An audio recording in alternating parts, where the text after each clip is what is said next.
we really want to say to you is, it's easier than you've been making it out to be. But you don't try very hard until you feel desperate.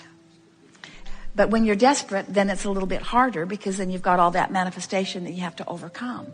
But it really is an easy thing. These things we know about you. You are source energy in physical bodies, here intending not just occasionally, not just at the basketball game, not just at the football game in the moment of the touchdown of the team that you've bet your money on, not just at those peak moments. You have intended to experience bliss and joy and satisfaction and peacefulness and contentment and invigoration and passion, or some version of all of those things in every moment of every day. You are powerful, genius, brilliant creators, and the source within you is reveling on that wavelength and having those feelings all day, every day. And when you feel less than that, it's only because you're focused in a lesser vibration than you are worthy of, a lesser vibration than you deserve. Life is supposed to be fun. It's supposed to be fun. When you meet people, you're supposed to like them. When you listen to people, you're supposed to find interesting things. In every moment, there is the potential of a succulent, delicious thing occurring in every moment. And if you're not having lots and lots and lots of those moments, it's because you're vibrationally out of whack, and you can do something about it, you see. It's so worth doing something about it. Don't ask anybody to change. Don't ask anything to be different. Don't ask one thing to be different. Just accept, I have the power to feel good anyway. I have the power to feel good, even though my government has lost its mind. I have the power to feel good, even though the weather is not my favorite. I have the power to feel good, even though I have the power to feel good because I choose to, and because the source within me already is there and is rooting for me, is beaming a signal to me. And anything less than that is only because I'm not making the effort to focus myself into the feeling, which is the easiest thing in the world to do. We have enjoyed this interaction more than words can convey. And in fact, we have conveyed to you vibrationally much more than words will ever convey. You can feel our conviction. You can feel our knowing. You know that we know what we know. You know that we mean what we say. You know unequivocally, right here, right now, that you are worthy beings and life is supposed to be good for you. And we're not kidding you when we say we are aware of everything that is important to you, and we are focused with you into the success that you are reaching for. We're just asking you to take the shortcut, the emotional journey. It's the shortcut. Everything is perceptual. And so when your father says that we're locked in to this time-space reality, we say if he understood the variance in the points of view, he would hardly call it locked in. Okay. It only feels locked in because you establish this pattern of thought, which then law of attraction demonstrates to you. So it feels like you're locked in because change comes slow. But the only reason that change comes slow is because you keep thinking about the same things. Again, it's a perceptual thing. We get what he's talking about, this business of past, present, and future. And we would like to say that whether you are thinking about the past, or whether you're thinking about the present, or whether you're thinking about the future, you're doing it all right now. And there's another factor that he hasn't factored into it that matters more than everything else that he's considering, and that is, in this now, while I am considering my past, or while I am focused in my present, or while I in my human body am conjuring or imagining or speculating into the future, the factor that matters most is, what am I doing vibrationally in relationship to that larger I? In other words, what's the source within me thinking about my past while I'm thinking about my past? What's the source within me thinking about my now while I'm thinking about my now? In other words, whether it's past, present, or future is irrelevant, but whether it matches what source thinks is what's relevant. And that's the thing that almost nobody is considering. When you're thinking about your past and you're remembering being beaten up in the playground, or you're remembering not being honored by someone, or you're remembering feeling vulnerable, or even if you're remembering something that is more positive in nature, the question is, in the memory of it, is this memory of whatever it is I'm focused upon activating a vibration within me that in my powerful now gives me access to the power of now? Because source is always focused now. That's what we were trying to say to you when we say source is coming forward into your now. You see, here we are, we're broadcasting all around the world, and some people, they're up in the middle of the night watching this broadcast, and it's in the middle of the night some places, and yet it's all right now, isn't it? Yes. And we say, it doesn't matter what time zone you're in, it's all happening now. And Source is rendezvousing with you in your now. That's the only thing that you need to consider in order to be in your full power. Yes. When people talk about time, when they talk about time, space, reality, we love your time, space, reality because it causes you to focus. But it causes you to focus now. It causes you to have an opportunity to have a relationship with Source who's focused now. And we promise you, the Source within you is not focused in your past. You were Source energy before you came into this physical body. A part of your consciousness came forth into this personality that you know as you. As you are exploring the pros and the cons and the pluses and the minuses, and I know what I don't want and I know what I do want, you're launching these preferences, these rockets of desire, and Source becomes immediate vibrationally involved in that. The Source within you becomes the vibrational equivalent of every request, and that's the now that you are reaching for. Oh, we've not said that before. So let's say it again. It is your vortex now that the Source within you is pulsing. And if you are pulsing anywhere short of that, then you're not in alignment with who you are. So, for example, let's say that in your 20s, something happened and you felt true disempowerment. Well, you launched a rocket of desire. You wanted to know your power. You wanted to feel your clarity. You wanted to be the equivalent of everything that you were reaching for. The non-physical part of you became all of that immediately and holds that vibrational standard. And that vibrational standard is available to you now. And when you care about how you feel so that you come into alignment with that happy feeling, now you are in your now, vibrationally being all that you have become, and anything less than that is what negative emotion feels like. So your Father is asking a very powerful question here, isn't he? He's wanting to know, how can I be in the past and the present and the future all at once? And we say, you cannot, nor was it ever your quest.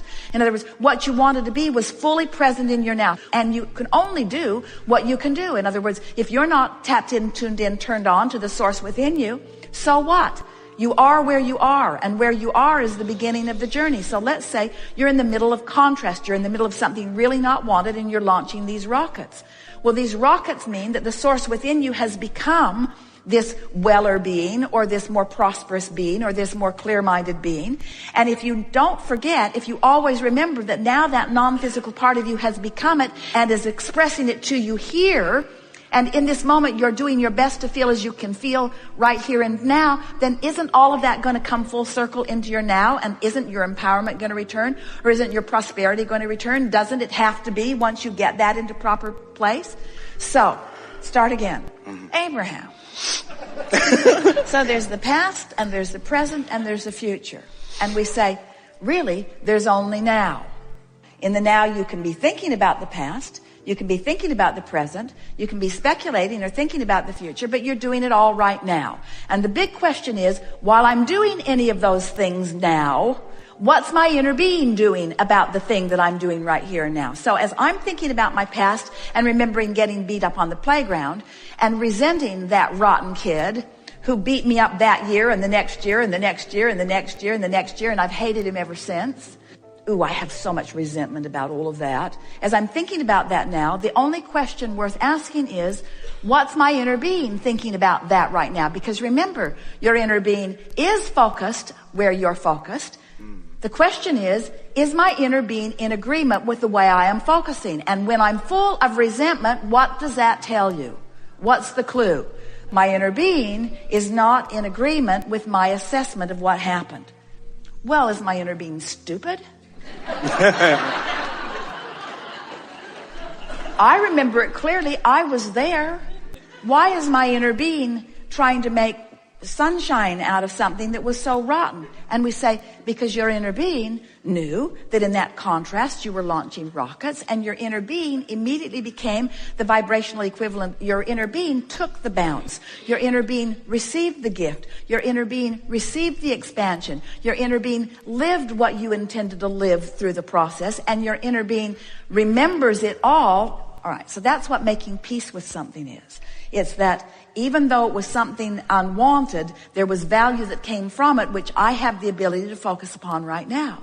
So if I want to be in alignment with the source within me, and I'm going to insist on thinking about the past, then I have to find a way of thinking about the past that matches the way my inner being thinks about the past. And my inner being revels in every piece of life experience that I have lived, because it contributed to this vortex version that my inner being is now living fully. Are you with us so far? So now let's take another run at it. So everything that I lived in my past, or even in my present, is causing an expansion of me for which the source within me is joyful. So if I just keep remembering that when I'm focused upon past, present, or future, that what I'm really wanting to pay attention to is whether I'm in alignment with my source, who is focused upon past, present, and future, but focused upon it in a way that's helpful. If I care about how I feel, then I am able to come into full alignment with who I am. And that is what utilizing the power of now is.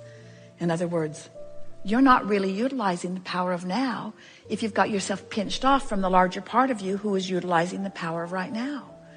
You get what we're talking about?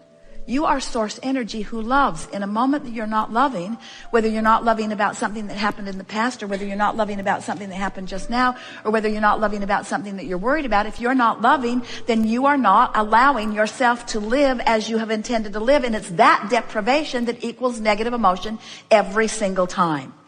So why do we call it the past? Well, because it was before now. And why do we call it the future? Well, because it's after now. But isn't it a continuum?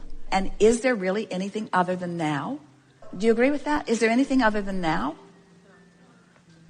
So if there isn't anything other than now, then what could we speculate? In other words, in the same way that a very intelligent person is asking a very important question about past, present, and future, which we've totally disregarded because it's utterly irrelevant.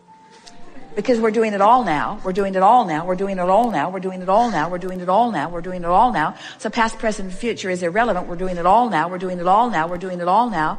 So past, present, and future is irrelevant. We're doing it all now. We're doing it all now. We're doing it all now. We're doing it all now. There it went again. We're doing it again. We're doing it now. Now. Are you convinced yet? We can keep going if you haven't gotten this yet. We're doing it now. We're doing it now. So past, present, or future is irrelevant. It's irrelevant. You agree? It's irrelevant. Say it. It's irrelevant. It's irrelevant. It doesn't matter. It's all now. So what is relevant? What is the only thing that is relevant in this all-powerful now? What's the only thing that's relevant? Now. Am I in alignment with my source? Am I reveling? Am I resonating? Am I vibrating up to speed with who my source is? That's the only thing that is relevant. And how do you know the answer to that? By the way you feel. Do you have control over the way you feel? Then do you have control over being in alignment with source? Then haven't we just solved all the mysteries of the universe? Doesn't that just answer everything? And so your sister says, how can I feel good? And we say, well, first, you have to want to, and boy, does she. And next, you have to know how to do it. And what's the answer to knowing how to do it? What's the answer to feeling good? I must vibrate in the same frequency as the source within me who does feel good. Is there any other way? That's it. Well, you could give me everything I want, Abraham. Everything I want would make me feel good. And we say, only because in the lazy man's way to feeling good, you're observing what feels good and therefore you do. But what if you can't control the conditions, which no one can? You're really in a bind, aren't you? You want to feel good more than life itself because it is life itself. Because if you don't feel good, you've deprived yourself of the majority of your life. So you want to feel good more than life itself. And if you believe you have to control the conditions in order to feel good, then you're done. Then you're sunk. But if you get it, that you have the ability to feel good because you know about the existence of your inner being, you know about the frequency of your inner being, you know about the validity of the emotions within you, and you know that you can find a thought that will cause a feeling to improve. Now, you are powerful. You are never powerless again. Now, you never have to feel bad again, and you don't need cocaine. You never have to feel bad again.